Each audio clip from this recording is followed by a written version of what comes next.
What major plot holes can't you get over?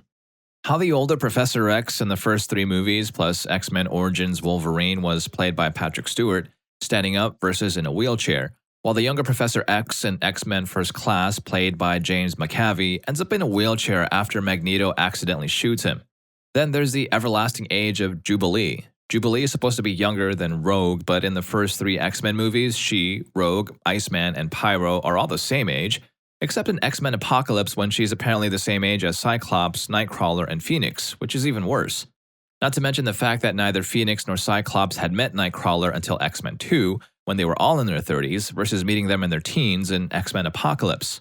All I'm saying is that they really need to start sticking to the script regardless of who did what with the last movie. But the stuff about them not having met Nightcrawler makes enough sense when you consider that Days of Future Past created a different timeline, one where Apocalypse is the start of how the new timeline goes, and that does not lead to the first three X-Men movies. But the age stuff is still odd, because even with that taken into account, we are to believe that just because the timeline is different, characters are born the exact same person decades earlier? Jubilee isn't a plot hole because she was in the old ones, but she's a plot hole because it's insanely hard to believe that this same person is somehow born earlier in time just because a few things change in the 70s. Also, even with the time fix taken into account, First Class is supposed to stand as a proper prequel to both timelines because the split doesn't happen until the 70s, so yeah. It makes no sense that Xavier is still standing and still buddies with Magneto when they go as clearly older men to meet Jean Grey. And why do Xavier and Mystique barely acknowledge one another if they were like brother and sister at one point? That's never addressed or been fixed so far. Yeah, I know, it's all extremely confusing. Story 2. From The Room, when Claudette mentions she has breast cancer, that issue was never addressed again for the rest of the film. That left me hanging for years. Still is. I like the theory that Claudette is a pathological liar. It also explains that line about no one ever listening to her. Lisa is just sitting there with a blank expression on her face while thinking, "Oh really? Cancer again, Mom? You told me it was skin cancer last time." Yes, of course, Uncle Harold is trying to steal your house. God, Mom, that's pathetic, even for you. We all know you say this BS because you resent him for making something of himself when you never accomplished crap. My God, how did I believe all of this for so long? Read the right way, it might partly explain Lisa's crappy, erratic behavior throughout the film. It's not too much of a stretch to assume she has a touch of whatever her mother suffers from on top of possibly coming from a dysfunctional family. That said, the theory would hold a lot more water if anyone in that film responded appropriately to anything. Story 3. In the third Pirates of the Caribbean movie, toward the end when Will is dying and they make the choice that he'll be the captain of the Flying Dutchman so he can live, but then Elizabeth has to wait 10 years, alone on an island for some reason, to see him once for the rest of her life. They could have done it this way and everyone would get what they wanted. Jack Sparrow wanted that job, he's a sort of a jerk, yeah, but he would have done it way better than Davy Jones, and the ship and crew all reverted to normal after Jones was gone. We see Will's father on the ship, alive and healthy looking, which means that the captain's ability to bring people from the brink of death is intact and not corrupted anymore. Jack Sparrow should have stabbed the heart, taken on the powers, made the bargain with Will, you don't die in exchange for service on the ship, and then immediately released him from that contract. If that wasn't within his power, he could have made that bargain, still sailed to the nearest shipwreck or pirate outpost and found someone who would be perfectly willing to take Will's place in the crew now that it doesn't mean unending nightmares of mutant fish people and or slowly being absorbed into the ship. It just means immortality and doing awesome pirate stuff forever. Everyone could have had the ending they wanted without breaking any of the established canon. Jack Sparrow could have had immortality, Will could have lived and spent his life with Elizabeth. Story 4. Fallout 4. T-60 power armor is claimed to be both the most advanced pre-war power armor and common enough to be used by the US military as standard sometime after Anchorage, and common enough to be standard BOS gear in Fallout 4, yet it doesn't appear in any other Fallout title. In Fallout 3, Nuka-Cola Quantum is a limited quantity test beverage in the DC area only, yet in Fallout 4, that stuff is everywhere. In Fallout 4, Nuka-Cola comes in rocket-shaped bottles instead of regular ones. This is explained as the Nuka-Cola Corporation losing a patent suit from another company. Yet in every other game, the bottle design is normal, and in Fallout 4, not even one bottle of the old style appears. Any of the new Nuka-Cola flavors introduced in Fallout 4 or Nuka World never appear elsewhere. Nuka Cherry being the hardest to explain as it appears plentifully in Boston without explanation. In Nuga World, Star Control has a display case with Quantum X-01 power armor in it. X-01 is a post-war armor, however. That goddamn freaking piece of crap Vault Tech terminal that says they shipped Jet to Vault 95, Jet is invented post-war. And a goddamn host of others. These are just ones I noticed or remembered on the fly. Story 5. John Wick. The father, the guy who ends John Wick's dog, switches personalities every scene. In his first scene, he's terrified and roughs up his son to drive home just how messed up they are and hires a bunch of hitmen to preemptively end Wick before he can start his inevitable revenge campaign. So he's smart, he has an odd respect for John, and he loves his son enough to risk his business so he doesn't get slain. But later, he has John tied up, and instead of just saying, "Sorry, you had to come to this, brah," and ending him right there, he stands there and mocks him and then walks away contemptuously without even seeing if he's alive or not. Then when John has him at gunpoint, he's totally willing to sell his son up the river on the spot, no questions asked. He voluntarily gives his son's location with the knowledge that he'll be eliminated in exchange for his own life. Okay, I can buy that. John's done so much damage at that point. But then after John does the inevitable thing and ends the son, the dude is furious and ends William Dafoe for allowing this totally unexpected thing to happen. And then in the final fight, he just sort of acts like some chuckling jerk, doesn't bother to get to safety, and deliberately doesn't give his bodyguard a gun. But then this goes out of the window mere moments later, and suddenly he now has the physical prowess, skills, and most importantly, since his helicopter is right there, the desire to fight John hand to hand. He even plays dirty and pulls out a knife so that he can win and comes close to ending him. You know, the guy who has up to now been nearly unkillable and operates with crippling injuries in every other scene. So, what the hell? I can't wrap my head around any of this. He was like 14 characters all smushed together. Nothing he did make any sense. The obvious answer is that he's just there to dispense action movie cliches to the plot, but the rest of the movie had a lot of thought put into it. Every other character had extremely consistent characterization. I wouldn't even say it falls under character development since he swings back and forth so wildly on his motivations and mannerisms. Story 6. In Pacific Rim, why the hell would they cancel the highly successful Jaeger program before the wall is even built? Setting aside the fact that the wall obviously was not going to work, they canceled the only functional defense that they had before having any other option in place. This is simply not how the military would work, ever.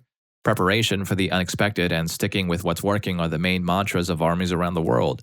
There's simply no way they would ever let the world government cut off the funding for the Jaeger program. Were the military-industrial complex fighting for their ongoing funding? Were there die-hard pro-military fanboys demanding that the US stays strong and outspends the top 15 other military countries in the world combined? And none of this addresses the fact that if you're going to build a wall, even though it's a dumb idea, why wouldn't you build it to block the hole that the monsters are coming out of instead of right next to populated centers? Also, if the bodies of the kaiju were so valuable and useful, wouldn't it have made more sense to set up entrenched gun positions underwater near the entrance to just end anything immediately as it comes out? Then you simply take the monster bodies and use the resources.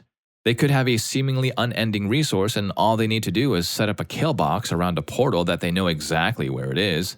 That whole movie was just such a big frickin' plot hole that I had a really hard time enjoying the giant robot fights. Story 7. Monsters Inc. and Monsters University. In Monsters Inc., Mike says a line in the beginning of the movie, "You've been jealous of me ever since the 3rd grade." But then Monsters University, they didn't meet until then. They had no idea one another ever existed till they met in university. Now I know that could be just, they met in 3rd grade and forgot about each other until then, but wouldn't that be kind of fishy? I don't know if Pixar ever explained this one. Here's another one. Sully is the son of a Scare Hall of Famer, yet when we see Mike and Sully walk down the hall, his dad's picture isn't present, like literally anywhere. But since you are here, why not hit that like button and subscribe to my channel? It really helps me out a lot. Big thanks. Now let's go ahead and get back to the stories in the video. Story 8. Here's a few. First, how do the minions wear dungarees if they don't have shoulders? Second, Barbie, Princess, and the Pauper. When they first switch places, the Pauper is surprised to get served breakfast in bed, and the maid says, "Just like every morning, miss." But then later on, the queen discovers her missing because she wasn't at breakfast this morning. Of course she wasn't. She has it in bed every morning. I need answers. Third, in Liar Liar, the big reveal at the end is that the prenup is void because Jennifer Tilly's character was a minor when she signed it due to lying about her age to get married. But if she lied about her age to get married, then the marriage would also be void, since you can't marry a minor without parental consent, and she wouldn't get crap. Fourth, all the dialogue in Pokemon games. I can't believe I lost to a kid. You threw out one Pokemon and used self-destruct as your opening move. What did you think was going to happen? Fifth, whenever anyone without super speed lands a punch on the Flash, you can run backwards in time and between parallel worlds, keep your head on a swivel. Damn. Six, in movies where Santa is real but the parents don't think he is, where do they think the presents are coming from? And seventh, now you see me. Two, why the hell do they keep passing the card to the person who is about to get searched? Story 9. There's a famous plot hole in Jurassic Park that ruined the movie for me once it was pointed out. When the cars break down in the rain, right next to the T-Rex paddock, there's a jungle on the other side of the fence, complete with a goat and a mechanism to raise him up to lure the T-Rex. So there's obviously some kind of underground livestock holding pen too, with staff to man it, replacing the goat on the chain as needed. Well, then the cars break down, the T-Rex eats said goat, all hell breaks loose, and T-Rex breaks out and attacks the main characters. 5 minutes later, the entire area beyond the fence is suddenly an epic 50-foot drop-off down into a jungle, and Dr. Grant and Lex have to rappel down to save Timmy from the car in the tree. I don't know, maybe all the rain washed away all that underground goat luring facility and the entire thing sunk down to where it was at the end of the scene. That T-Rex does have some pretty seismic footsteps though. Story 10. This one has driven me mad for years. Superman Returns. Oh god. Lex Luthor's big evil plan makes absolutely no goddamn sense. He wants to use the kryptonite to destroy about half of North America, turning it into irradiated rock, and then what? He talks like the rock is his property, his own country, and he can build housing on it and people will pay him to live there? What? He expects people will want to live on radioactive land? Also, he doesn't seem to think that there's going to be any reactions to his actions outside of Superman. Forget Superman, he's going to face the might of the US military for what is basically a massive act of Does he expect his goons to fight them off? As a matter of fact, forget the military. Any decently sized, organized group can sweep in and take him out. There's no endgame to his plan. If his goal was just mass destruction, that would be fine. But he seems to think he can benefit and turn a profit on it, and that's just absolutely ridiculous. There's no logical way that would be possible. Story 11. Spider-Man 2. Okay, so Doc Ock shows up at Harry's house and demands more unobtainium. Harry offers a trade, bring Spider-Man and he'll give him more unobtainium. Doc Ock asks how to find Spider-Man. Harry points out that Peter Parker takes pictures of Spider-Man and may know how to find him. So Doc Ock shows up then and throws a car at the back of Peter Parker's head, which Peter Parker survives by virtue of being Spider-Man, which Doc Ock didn't know about. So in order to get the stuff he wants, he needs Peter's help, so he tries to end him. Also, in Ant-Man, Hank Pym explains that he's able to shrink people and objects by reducing the space in the atoms, and this means that the person or object retains their mass. This is how he can still deliver an effective punch while shrunken. But then we see Scott Lang riding on top of an ant, running up people's arms and other stuff that would be impossible if he still had the mass of a full-grown man. And then there's a several-ton tank that Pym has on his keychain. Great movie, otherwise, but this still irks me. Story 12. Beauty and the Beast, the Disney version, has a plot hole I just can't wrap my head around. At the beginning of the movie, a young prince answers a door and finds an old haggard witch who wants shelter from the cold. The witch curses him for his unkindness by making him a beast. The animation makes it seem like this is maybe an older teen or a young adult. They say that if he can't find one true love by his 21st year, he will be doomed to be a beast forever. When the story really begins, he's not far from being 21 years old. During Be My Guest, Lumiere mentions that for 10 years we've been rusting, needing so much more than dusting, implying that they've been turned into objects for at least 10 years. So the prince has been a beast for 10 years and is just about to turn 21. So that means when the sorceress turned him into a beast for being rude, he couldn't have been older than 11 years. Where were his parents when the sorceress arrived? Why weren't they also turned into objects or animals? And what adult would expect an 11-year-old to be hospitable and selfless? Has that sorceress ever met a preteen before? This could have been solved if they had never said in the opening narration that he'll be cursed forever at 21 years old. But I've heard of a fan theory that the whole thing takes place just after the French Revolution. In that theory, the prince and some of his staff were sent to a secluded winter palace to escape the Reign of Terror, while his parents were taken and probably beheaded by the revolutionaries. It explains why nobody in the surrounding countryside seemed to know or care about the abandonment of the castle and the disappearance of everyone inside. They all just assumed they were slain by the revolutionaries and that the castle was haunted by their ghosts, and that they were from Versailles, anyway, not locals. It also adds an interesting dimension to the sorceress. Maybe in her own insane way, she wasn't just punishing the prince and his staff, but also protecting them. More importantly, what kind of prince answers his own door? Story 13. Almost everything in The Dark Knight Rises. If there's something going on in the sewer, you send literally every policeman down there? What about the ones who were busy with other crimes at the time? Did they just drop everything and run for the sewer? Mass terror attack on the stock exchange? Yeah, it's cool, we'll just put all these transactions through as if they were legit. And how did Bruce Wayne get back to Gotham from the prison in the desert on the other side of the world? I'm afraid, because he's Batman, just isn't good enough. Nobody there knew who he was, he had no equipment, no phone, no money, etc. with him. It's just too big of a point to not even hint at how he did it. Quick, we've got literal minutes to save the city from being blown up. Better climb up a bridge and draw a bat in petrol, then set that on fire. That'll look frickin' sick, mate. Don't worry, guys, I'll save us from this frickin' nuclear bomb by detonating it a little bit above and a little bit outside of the city. That'll be completely fine. And they're just the ones that piss me off the most. Story 14. Harry Potter and the Goblet of Fire. They kidnap one of the most dangerous ex-Aurors in the world, assume his identity, rig the goblet to spit out Harry's name, hoping he doesn't turn it down, help Harry along to make him win it, which he almost doesn't, all to make him touch an object. As shown later on, it could have been any object. You could have just sent him something in the mail. You could have just invited him to your office after assuming the identity of Moody and go, "Oh, Harry, please grab that thing over there for me," and just be done with it. Story 15. On sitcoms living in major cities like Friends or How I Met Your Mother, while watching an episode, my head just keeps thinking, how can they afford it?